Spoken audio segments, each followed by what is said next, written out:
2.5 Men is a TV show about one guy, another guy, and the little guy.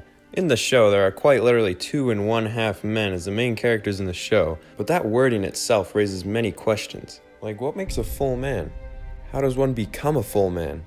And last but certainly not least, why do I care? I believe that I have come up with the perfect formula to figure out how this works. If the little kid Jake is half a man and was 10 years old when the show began, then someone of a male gender becomes a full man at the age of 20. This makes sense as both Alan and Charlie Harper are both far above the age of 20 and are considered men in the show. So there are 7,300 days in 20 years, which means you need to be alive for 7,300 days before you become a full man. So instead of days, we're going to call these man points.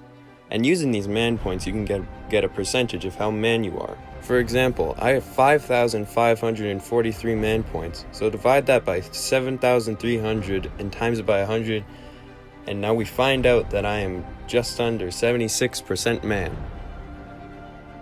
Don't bully me. Now before we get too far, this percentage does not represent manliness, but rather manness. Manliness is a combination of physical and social attributes, and to some extent a state of mind. However, manness is an amount of man points a male possesses, and is based fully on age. For example, Vin Diesel and Danny DeVito are both men. However, one of them is far more manly than the other, and the other is Vin Diesel. But their amount of manness is equal. Sure, Danny DeVito has 8,278 more points than Vin Diesel, but at the end of the day, they are both just men because it's impossible to be over 100% man. And by the way, I know that Jake becomes a full man when the show is still running, and I know a lot of you are gonna be like, wait, wouldn't the show be called 3 Men?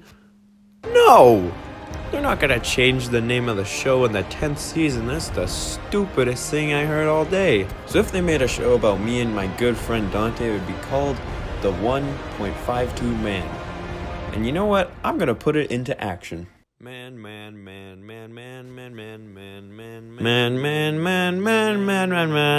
It's singular because it's less than 2. Oh, we're in a forest. Whoa, it's scary. Wow, look, Whoa. monkey right there. Monkey. Oh no, now it's Mount Everest. Oh no, we're Mount Everest. No, I'm gonna fall off. No. We're on Mount Everest.